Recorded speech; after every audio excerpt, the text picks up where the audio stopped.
കൊടുങ്ങല്ലൂരമ്മ ബിജെപിയെ അനുഗ്രഹിച്ചു. ക്ഷേത്രോപദേശക സമിതി തെരഞ്ഞെടുപ്പിൽ ബിജെപിക്ക് മിന്നും ജയം. തെരഞ്ഞെടുപ്പ് കലുഷിതം. രാജഗിരി സൂപ്പർ സ്പെഷ്യാലിറ്റി ഹോസ്പിറ്റലിലെ എല്ലാ വിഭാഗങ്ങളിലെയും ഡോക്ടർമാരുടെ വീഡിയോ കൺസൾട്ടേഷൻ സേവനം ഞങ്ങളുടെ സ്ഥാപനങ്ങളിൽ ലഭ്യമാണ്.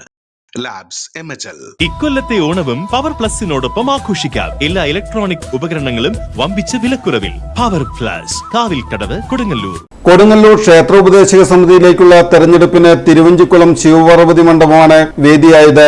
രാവിലെ 8 മണി മുതൽ തുടങ്ങിയ തെരഞ്ഞെടുപ്പ് പ്രക്രിയ 4 മണിയോടെയാണ് അവസാനിച്ചത്. സമാധാനമായി തുടങ്ങിയ തെരഞ്ഞെടുപ്പ് പെട്ടെന്നാണ് കലുഷിതമായത്. സംവരണ സ്ഥാനാർത്ഥിയായി മത്സരിച്ച വത്സല പ്രകാശൻ ജയിക്കുകയും വത്സല സ്ഥലത്തില്ലാതിരുന്നതുമാണ് പ്രശ്നങ്ങൾക്ക് തുടക്കമിട്ടത്.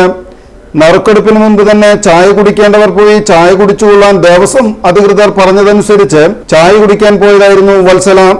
വേറെ നറുക്കെടുപ്പ് നടത്തണമെന്ന ആവശ്യവുമായി Mathilakam block panchayat president CK Girija, നഗരസഭാ ചെയർപേഴ്സൺ TK ഗീത എന്നിവരുടെ നേതൃത്വത്തിൽ പ്രതിഷേധം ആരംഭിച്ചതോടെ BJP പ്രവർത്തകരും രംഗത്ത് വന്നു. എന്നാൽ കോൺഗ്രസ് പ്രവർത്തകർ അവർ നറുക്കെടുപ്പിൽ വിജയിച്ചതെന്നാണ് നിലപാടെടുത്തത്. ഹാൾ സംഘർഷത്തിലേക്ക് കടക്കുമെന്നായതോടെ CI BK അരുണിന്റെ നേതൃത്വത്തിൽ പോലീസ് സ്ഥലത്തെത്തി. ഇതിനിടയിൽ വത്സല എത്തിയെങ്കിലും ഇവരെ അംഗീകരിക്കാൻ കഴിയില്ലെന്നായിരുന്നു LDFന്റെ നിലപാട്. DYSP VK രാജു തുടങ്ങിയവരുടെ നേതൃത്വത്തിൽ ദേവസ്വം മാനേജർ വിനോദ് നടത്തിയ മാരത്തോൺ ചർച്ചയ്ക്ക് ശേഷം വത്സലയെ അംഗീകരിക്കുകയായിരുന്നു. ജനറൽ വിഭാഗത്തിൽ നടന്ന തെരഞ്ഞെടുപ്പിൽ LDFലെ റാണി അശോക് വിജയിച്ചെങ്കിലും റാണി സ്ഥലത്തുണ്ടായില്ല.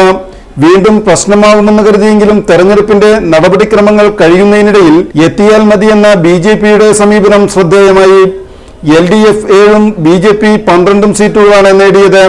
വത്സല പ്രകാശൻ, സന്ധ്യ കക്കാല, സുനിൽകുമാർ കൊച്ചിപ്പറമ്പത്ത്, നിഖിൽനാഥ്, രാധാകൃഷ്ണൻ, B രാമചന്ദ്രൻ, നോവൽ രാജ്, റാണി അശോക്, പ്രസന്നകുമാരി, സന്തോഷ്, ബിബിൻ, KA രൂപിക, വാസു തയ്യിൽ, ഭരതൻ, മഹേഷ് മാത്തേലി, വിഷ്ണു, സുരേഷ് ബാബു, ബിനിൽ, നഗരസഭാ കൗൺസിലർ തങ്കമണി എന്നിവരാണ് വിജയിച്ചത്.